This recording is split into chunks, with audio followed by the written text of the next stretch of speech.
नमस्कार, स्वागत है आपका डीडी न्यूज पर। मैं हूं रेशमा आपके साथ। आइए नजर डालते हैं इस वक्त की हेडलाइंस पर। कल से शुरू हो रहे संसद के मानसून सत्र से पहले सरकार की ओर से बुलाई गई सर्वदलीय बैठक जारी। सदन की कार्यवाही को सुचारू ढंग से चलाने पर चर्चा।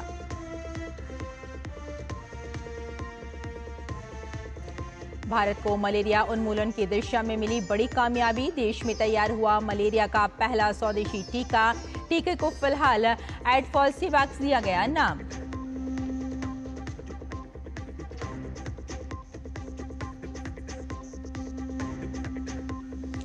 मूसलाधार बारिश से अजमेर के कई इलाकों में जल भराव। उत्तर प्रदेश और बिहार में भी गंगा नदी का जलस्तर बढ़ने से लोगों की बढ़ी परेशानी।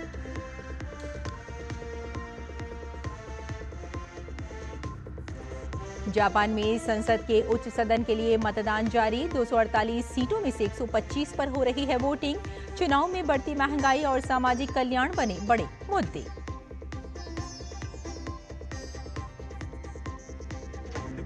और हंगरी में आयोजित कुश्ती रैंकिंग सीरीज में भारत का शानदार प्रदर्शन। भारत ने 2 स्वर्ण, 2 रजत और 2 कांस्य पदक के साथ कुल 6 पदक के साथ किया अपने अभियान को समाप्त।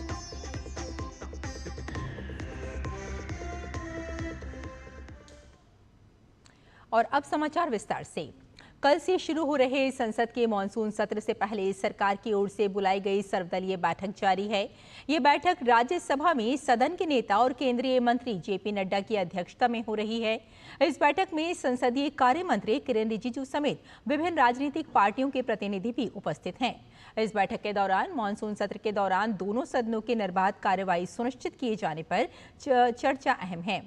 21 जुलाई से शुरू होने वाला ये सत्र अगले महीने की 21 तारीख यानी कि 21 अगस्त तक चलेगा। बैठक शुरू होने से पहले संसदीय कार्य मंत्री किरेन रिजिजू ने संवाददाताओं को बताया कि सरकार संसद में उठाए जाने वाले महत्वपूर्ण मुद्दों पर चर्चा के लिए तैयार है।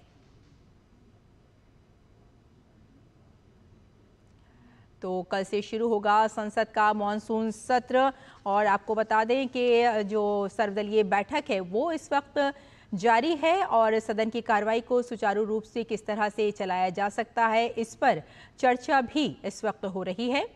और केंद्र की ये सर्वदलीय बैठक है। कल से संसद का जो सत्र है वो शुरू होने जा रहा है। आपको बता दें कि मानसून सत्र से पहले सर्वदलीय बैठक को बुलाया जाता है ताकि जो ख़ास मुद्दे हैं, जो अहम मुद्दे हैं उन पर चर्चा की जा सके। और साथ ही साथ और इसी खबर पर हमारे साथ जुड़ गए हैं हमारे संवाददाता शैलेंद्र मिश्र। आइए सीधे शैलेंद्र के पास चलते हैं, उनसे बातचीत करते हैं। शैलेंद्र, जिस तरह से हम देख रहे हैं कि सर्वदलीय बैठक जारी है और मानसून सत्र से पहले हमेशा से ही सर्वदलीय बैठक बुलाई जाती है। इस बार की अगर सर्वदलीय बैठक की बात करें तो कितनी महत्वपूर्ण हो जाती है और किन किन खास मुद्दों पर इसमें बातचीत हो सकती है? देखिए, ये जो बैठक होती है उसमें सत्ता पक्ष और विपक्ष के बीच एक सहमति बनाने की कोशिश होती है कि सदन सुचारू रूप से चले। हम जानते हैं कि इस बार विपक्ष इस बैठक से पहले ही एक संकेत दे चुका है, अपनी मंशा जाहिर कर चुका है कि वो किन किन मुद्दों पर चर्चा चाहता है। और कांग्रेस पार्टी हो, इंडी गठबंधन के तमाम सदस्य हों या फिर समाजवादी पार्टी की बात करें या आम आदमी पार्टी, सभी ने एक संकेत दिया है। इस बैठक में भी ये बात उन्होंने अपनी रखी है कि वो इस वक्त जो विषय है वो उस पर चाहते हैं कि सदन में चर्चा हो।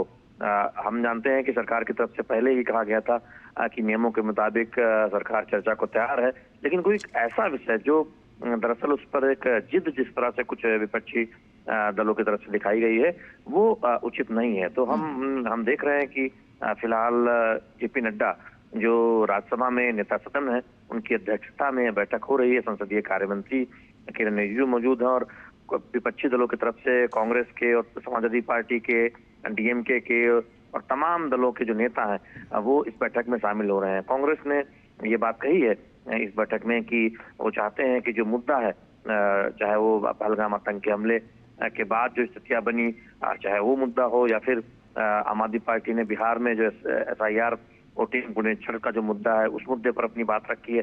तो अब देखना होगा कि किन मुद्दों पर एक सहमति बनती है या फिर विपक्ष किन मुद्दों पर जोर देता है कि सत्र के दौरान सदन में चर्चा हो। क्योंकि कई बार हम देखते हैं कि कुछ मुद्दों को लेकर टकराव होता है कि उस पर किस नियम के तहत चर्चा हो, उस पर चर्चा होनी चाहिए या फिर उस पर कोई सरकार की तरफ से जवाब आना चाहिए। ये सब एक कई बार उस पर चर्चा होती है, बहस होती है, रास्ता निकलता है, कई बार टकराव भी देखने को मिलता है। तो फिलहाल इस बैठक में ये कोशिश की जा रही है सत्ता पक्ष की तरफ से कि ज्यादा से ज्यादा एक सहमति बने, जिससे सदन में कार्रवाई सुचारू रूप से चले। बिल्कुल, केंद्र की कोशिश हमेशा से यही रही है कि सुचारू रूप से सदन की कार्रवाई चलती रहे, लेकिन साथ ही साथ कई बार ऐसा देखने में आता है कि जो विपक्ष है वो कई बार इस तरह से मुद्दे उठाता है या कई बार सरकार को घेरने की ऐसी तरह से कोशिश करता है कि जो कार्रवाई है वो सुचारू रूप से नहीं चल पाती है। तो अगर हम इस बार के मुद्दों की बात करें तो वो कौन कौन से मुद्दे हो सकते हैं? देखिए, कांग्रेस पार्टी की तरफ से पहलगाम आतंकी हमले पर चर्चा की मांग सदन में की जाती रही है और पहले भी एक विशेष सत्र बुलाने की मांग की गई थी विपक्ष की तरफ से। हम जानते हैं कि जब ये संकेत मिले थे कि मानसून सत्र जल्द आने ही वाला है तो फिर अलग से विशेष सत्र की क्या जरूरत है। और अब हाल में हमने देखा है कि बिहार में मतदाता पुनरीक्षण का मुद्दा, उस पर विपक्षी दल एक तरह से देखें तो वो अपनी बात रख रहे हैं।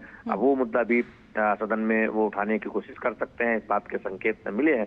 बाकी राज्यों से जुड़े मुद्दे हैं, आम आदमी पार्टी उत्तर प्रदेश से जुड़े कुछ मुद्दों को उठाना चाहती है, समाजवादी पार्टी ने भी ये संकेत दिए हैं। अलग अलग राज्यों से जुड़े कुछ मुद्दे हैं, वो भी हम देखेंगे कि सदन में उस पर चर्चा की मांग की जा सकती है। जहाँ तक सरकार का सवाल है, वो एक बहुत महत्वपूर्ण विधायी एजेंडे के साथ इस मानसून सत्र में सामने आ रही है। तकरीबन 15 से ज्यादा विधेयक पेश किए जाने हैं, उस पर चर्चा की जानी है। इसमें करीब 8 नए विधेयक हैं जो इस सत्र के दौरान सरकार चाहेगी कि उन पर चर्चा हो, उसे पारित कराया जाए। किरेन रिजिजू संसदीय कार्य मंत्री ने बहुत स्पष्ट तौर पर डीडी न्यूज से बातचीत में कहा है कि नियमों के मुताबिक सरकार को कोई दिक्कत नहीं है जो वो मुद्दों पर चर्चा को लेकर जिसके लेकर राज्यसभा के सभापति या लोकसभा अध्यक्ष एक सहमति देते हैं, एक सहमति बनती है। लेकिन प्ले कार्ड दिखाना या फिर जिद करना किसी मुद्दे को लेकर या कुछ सांसदों को नाटकीय तरीके से व्यवहार करना, ये कतई उचित नहीं है और सदन सकारात्मक चर्चा के लिए है। बिल्कुल शैलेंद्र, आपने बताया कि तकरीबन 8 विधेयक हैं, 8 बिल हैं जिन पर विचार विमर्श किया जा सकता है, उन्हें पास कराने की सरकार कोशिश भी करेगी। तो अगर हम इनमें से बड़े बिलों की बात करें तो वो कौन कौन से बिल हो सकते हैं? देखिए, हम जानते हैं कि जो लंबित बिल हैं पिछले सत्र में जो एक सदन में पेश किए जा चुके हैं, उनको इस सत्र के दौरान सामने रखा जाएगा और साथ ही साथ जन विश्वास बिल है और इसके अलावा भी कई महत्वपूर्ण बिल हैं जो इस सत्र के दौरान रखे जाने हैं। सबसे बड़ी बात यह है कि हमने देखा है कि हर सत्र में सरकार की कोशिश होती है कि वो कुछ नए विधेयकों के साथ सामने आए और कई बार हमने देखा है कि बिजनेस एडवाइजरी कमेटी में सहमति बनती है और उन बिलों को सदन के पटल पर रखा जाता है। बिल्कुल शैलेंद्र, ये कहा जा सकता है कि कई अहम बिल रहेंगे जिन पर विचार विमर्श किया जाएगा और देखना होगा कि किस तरह का ये सत्र रह सकता है। आप अपनी जो नज़र है इस पर बनाए रखें। आपसे फिर से जुड़ने की कोशिश करेंगे। फिलहाल इस तमाम बातचीत के लिए आपका बहुत बहुत धन्यवाद। आगे बढ़ते हैं, बुलेटिन में अगली खबर का रुख करते हैं। भारत में मलेरिया उन्मूलन की दिशा में एक बड़ी कामयाबी मिली है। भारतीय वैज्ञानिकों ने मलेरिया रोग के खिलाफ पहला स्वदेशी टीका तैयार कर लिया है जो न केवल संक्रमण बल्कि उनके सामुदायिक प्रसार पर भी रोक लगाने में सक्षम है। आईसीएमआर और भुवनेश्वर स्थित क्षेत्रीय चिकित्सा अनुसंधान केंद्र आरएमआरसी के शोधकर्ताओं ने मिलकर ये स्वदेशी टीका तैयार किया है। इस टीके को फिलहाल एडफॉल्सीवैक्स नाम दिया गया है जो मलेरिया, परजीवी प्लाज्मोडियम और फॉल्सीपेरम के खिलाफ पूरी तरह असरदार पाया गया है। टीके के जल्द उत्पादन के लिए आईसीएमआर ने प्राइवेट कंपनियों के साथ समझौता करने की प्रक्रिया शुरू कर दी है। आईसीएमआर के मुताबिक मौजूदा समय में मलेरिया के 2 टीके उपलब्ध हैं जिनकी कीमत करीब 800 रुपये तक प्रति खुराक है। हालांकि इनका असर 33 से 67% के बीच है। ऐसे में भारत की ये स्वदेशी वैक्सीन न केवल इन दोनों टीकों से अधिक प्रभावी मानी जा रही है बल्कि इसकी लागत भी कम हो सकती है जिससे ये आम लोगों की पहुंच में आ जाएगी।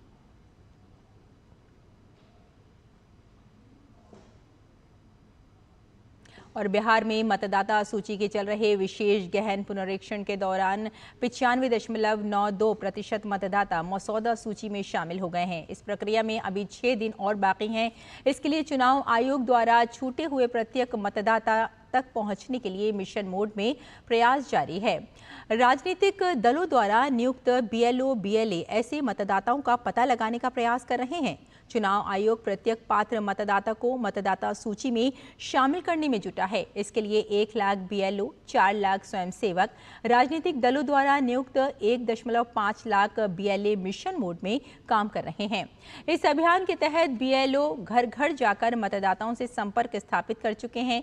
साथ ही चुनाव आयोग देश भर में अखबारों में विज्ञापनों और अन्य सभी संभावित संचार माध्यमों से बिहार के ऐसे मतदाताओं को सूचित कर रहा है। शेष शहरी मतदाताओं को नामांकित करने के लिए बिहार के सभी 261 शहरी स्थानीय निकायों के सभी 5,683 वार्डों में विशेष शिविर भी लगाए गए हैं। साथ ही 1 अगस्त को प्रकाशित होने वाली मसौदा मतदाता सूची में कोई त्रुटि है तो उसे 30 अगस्त तक ठीक किया जा सकता है। राजनीतिक दल या राजनीतिक दल द्वारा नियुक्त किसी भी BLA द्वारा दावे और आपत्तियां दर्ज की जा सकती हैं।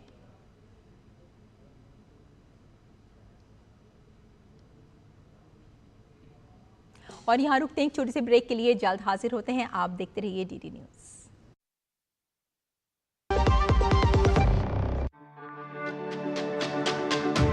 मेरी पसंद, मेरी पसंद, मेरी पसंद, मेरी पसंद, हमारी पसंद, हम सबकी पसंद। मजबूत देश का मजबूत सरिया हो गया स्टील। जो लक्ष्य चुना था समझ आने लगा है। GLA यूनिवर्सिटी, उच्च लक्ष्य की निश्चित प्राप्ति। ब्रेक के बाद एक बार फिर आपका स्वागत है। आइए आगे बढ़ते हैं। सावन का महीना और उसमें कांवड़ यात्रा का उत्साह चारों तरफ देखा जा सकता है। वहीं इस दौरान उत्तर प्रदेश के अमरोहा में धार्मिक सद्भाव और भाईचारे की अनूठी मिसाल भी देखने को मिल रही है।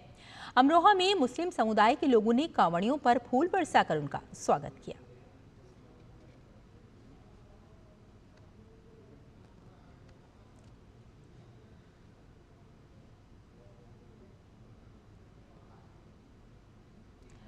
और इसी कड़ी में बागपत जिले में श्रद्धालुओं के स्वागत और सुरक्षा को लेकर प्रशासन पूरी तरह से मुस्तैद नजर आ रहा है। शिव भक्त कांवड़ियों का हौसला बढ़ाने के लिए प्रशासन ने हेलीकॉप्टर से पुष्प वर्षा कर एक अनूठी पहल की। कांवड़ मार्ग पर श्रद्धालुओं पर फूलों की वर्षा की गई, जिसने भक्तों को एक अलग ही भावनात्मक अनुभूति दी। श्रद्धालु भी प्रशासन के स्वागत सत्कार से अभिभूत नजर आए।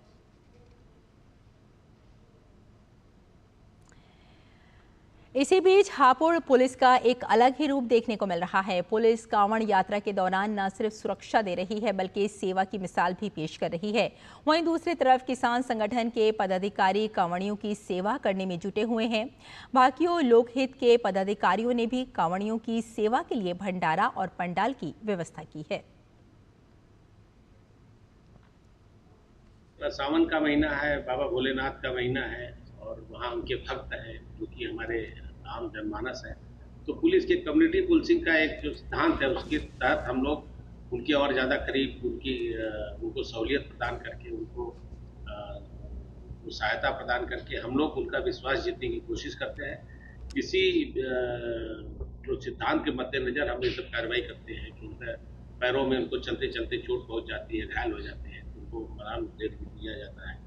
साथ ही साथ फूल उनके ऊपर उनका स्वागत किया जाता है, उनका हौसला अफजाई किया जाता है। थके रहते हैं, परेशान रहते हैं, दूर से रहते हैं, बहुत भारी मात्रा में जल लेकर के आते हैं। हम लोग कोशिश कर रहे हैं जितना उनको फैसिलिटेट कर सके, जितना उनको मदद पहुंचा सके उनकी इस धार्मिक यात्रा में। तो ये पुलिस लोगों का दिल जीतने की कोशिश करे और पुलिस और जनता के बीच में जो दूरी है वो कम हो।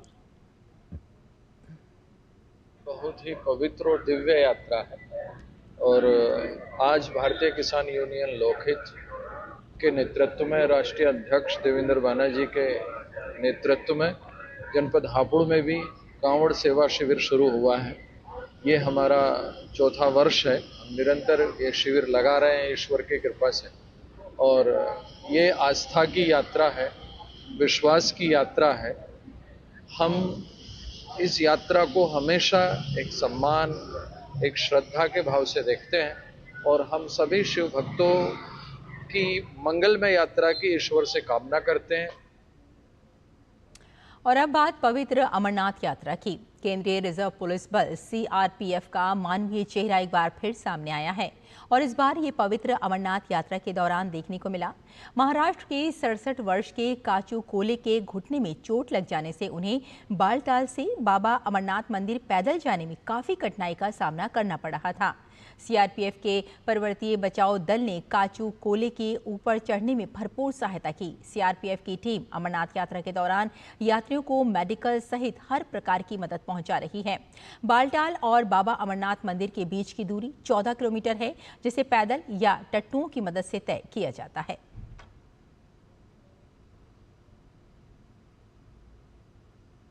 छत्तीसगढ़ के आकांक्षी जिला कोरबा के पहाड़ी व जंगल की खाली पड़े स्थानों पर सीड बॉल तकनीक से पौधारोपण और पौधा वितरण किया जा रहा है। छत्तीसगढ़ के आकांक्षी जिला कोरबा के पहाड़ी व जंगल के खाली पड़े स्थानों पर सीड बॉल तकनीक से पौधारोपण किया जा रहा है। कटघोरा वन मंडल में दुर्गम स्थानों पर पौधारोपण के लिए पहली बार ड्रोन की भी मदद ली जा रही है। ड्रोन के माध्यम से पहाड़ी इलाकों के साथ ही जंगल में सीड बॉल गिराया जा रहा है। कटघोरा वन मंडलाधिकारी कुमार निशांत ने बताया कि इस वर्ष मॉनसून में 50,000 सीड बॉल के माध्यम से पौधारोपण का लक्ष्य रखा गया है। सीड बॉल में जामुन, करंज और नीम की बीज डालकर उसे ड्रोन के माध्यम से जंगलों में गिराया जा रहा है। कटघोरा वन मंडल अंतर्गत इस वर्षा ऋतु में 1 जुलाई से हम लोगों के द्वारा जो है ये 7 परिक्षेत्र अंतर्गत लगभग 50,000 सीड बॉल जो है इसका छिड़काव कर रहे हैं, जिसमें मुख्य रूप से हम लोगों के द्वारा जामुन, करंज, नीम ये सब जो सीड्स जो जंगल में हमको उपलब्ध हुए हैं उनका हम लोग सीड बॉल में डालकर छिड़काव कर रहे हैं। लक्ष्य 50,000 का इस बार रखा है हम लोगों ने सीड बॉल छिड़काव करने का। वहीं कोरबा वन मंडल में आम लोगों को नर्सरी से निःशुल्क फलदार और इमारती पौधों का वितरण किया जा रहा है। कोरबा वन मंडल के नर्सरी में इस वर्ष 1 लाख से अधिक पौधे तैयार किए गए हैं, जिनका रोपण करने के साथ ही आम लोगों को निःशुल्क वितरण किया जा रहा है। नर्सरी में पौधा लेने पहुंची डॉक्टर M कुजूर ने बताया कि बेहतर पर्यावरण के लिए पौधा लगाना काफी जरूरी है। उन्होंने कहा कि हर व्यक्ति को कम से कम 4 पौधा अवश्य लगाना चाहिए, पर्यावरण संतुलन बना रहे। वन विभाग के नर्सरी में मैं पेड़ पौधे लेने आई थी और पर्यावरण को देखते हुए हमें सबको 8-10 पेड़ कम से कम साल भर में लगा ही लेना चाहिए, कहीं भी जगह देख के, ताकि हमारा पर्यावरण बैलेंस बना रहे और हम प्रकृति को बचा सकें। गौरतलब है कि कोरबा जिले में वन विभाग द्वारा हर वर्ष की तरह इस वर्ष भी बरसात के आते ही पौधारोपण का कार्य युद्ध स्तर पर किया जा रहा है। ऐसा पहली बार है जब सीड बॉल का छिड़काव ड्रोन के माध्यम से किया जा रहा है। वहीं वन विभाग द्वारा आम लोगों को पौधारोपण के लिए भी लगातार जागरूक किया जा रहा है। सोमेश पटेल की रिपोर्ट, DD न्यूज। और राजस्थान के अधिकांश जिलों में इस वक्त भारी बारिश का अलर्ट है। अजमेर में भारी बारिश के कारण आना सागर चौपाटी क्षेत्र में भीषण जलभराव देखने को मिला, जिससे शहर में बाढ़ जैसे हालात पैदा हो गए हैं।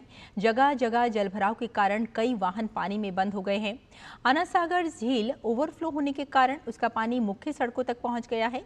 जलभराव की स्थिति इतनी गंभीर हो गई कि लोग अपने घरों में कैद हो गए। जीवन यापन के लिए जरूरी सामान तक लाना मुश्किल हो गया।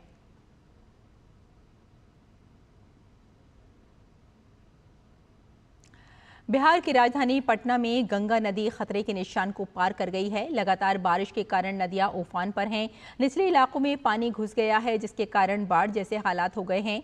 गांधी घाट और कृष्णा घाट का पानी लगातार बढ़ता जा रहा है। वहीं जल संसाधन विभाग की ओर से हाई अलर्ट जारी कर दिया गया है।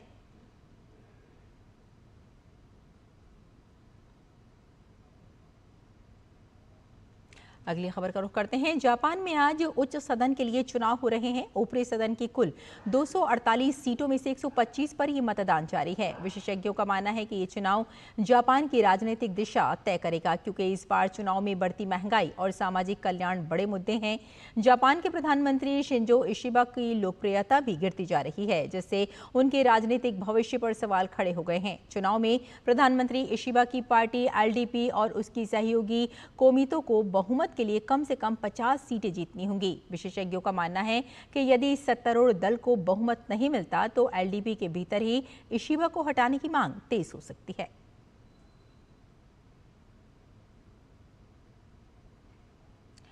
और खेल की खबरों में 6वीं शताब्दी में भारत ने दुनिया को चतुरंग दिया है, जो आधुनिक शतरंज का आधार बना। ये खेल बुद्धि और रणनीति का प्रतीक है, जो भारत की सांस्कृतिक धरोहर का हिस्सा है। विश्वनाथन आनंद से लेकर डी गुकेश तक भारत ने शतरंज को नई ऊंचाइयों तक पहुंचाया है। मौजूदा दौर में शतरंज की बिसात पर भारत दुनिया के सामने सबसे ताकतवर बाजीगर बनकर उभरा है। अंतर्राष्ट्रीय शतरंज दिवस पर देखें इस खेल में भारत की गौरवशाली यात्रा, इतिहास के सुनहरे पन्नों पर यह खास रिपोर्ट।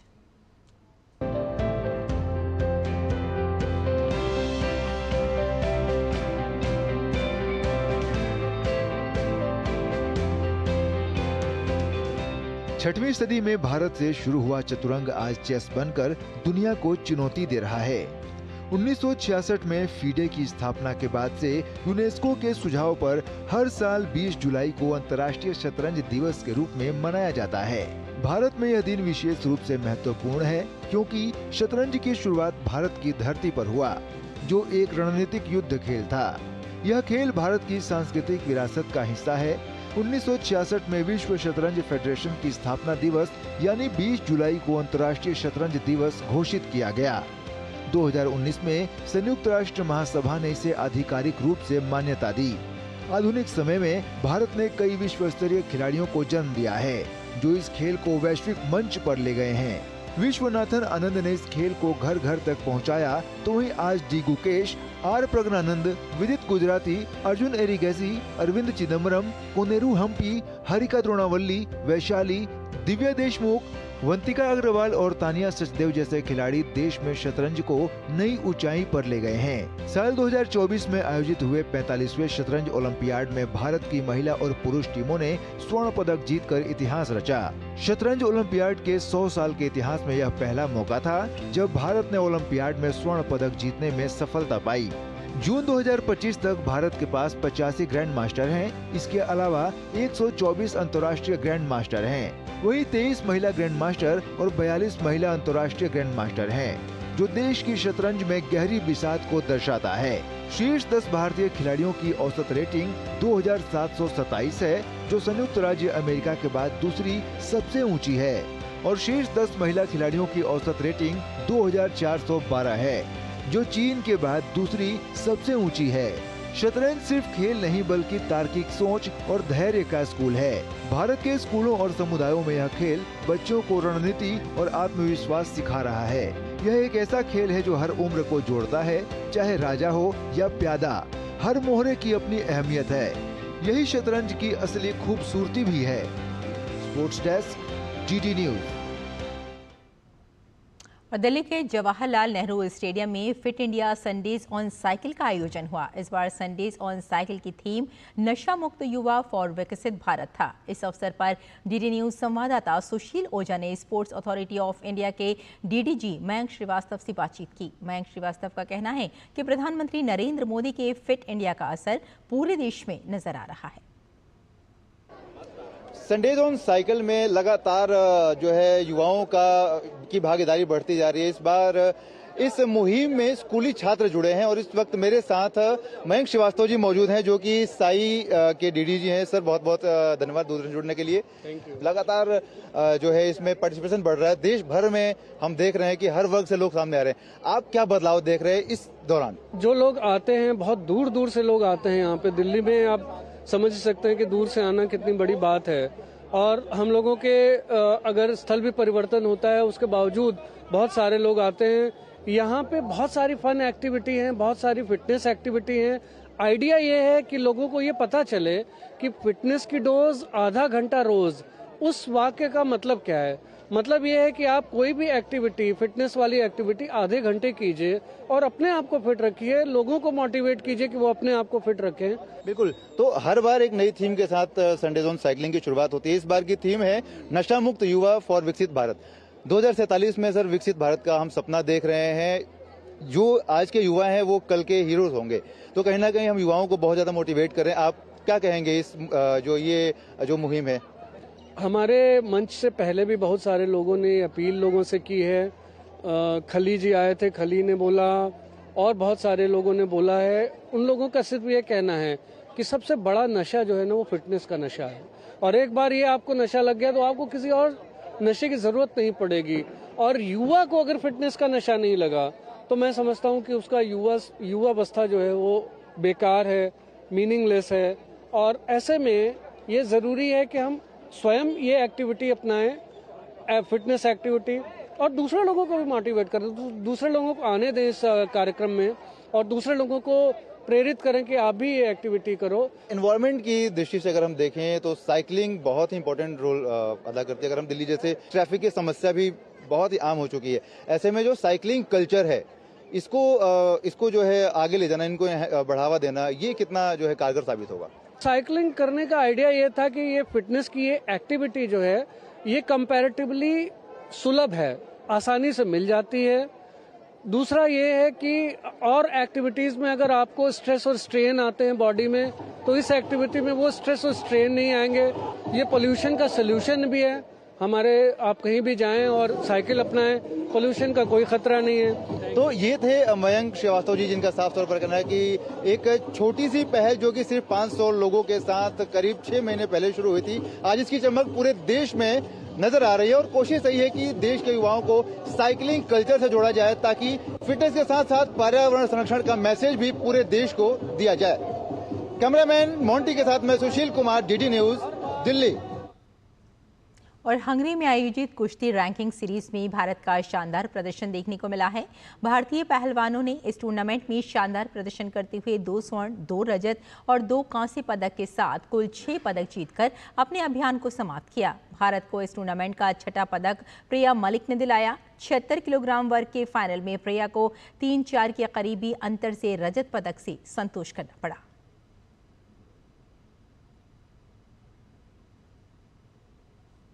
तो इस बुलेटिन में फिलहाल इतना ही, लेकिन डीडी न्यूज़ पर खबरों का सिलसिला जारी रहेगा। अनुमति दें, नमस्कार।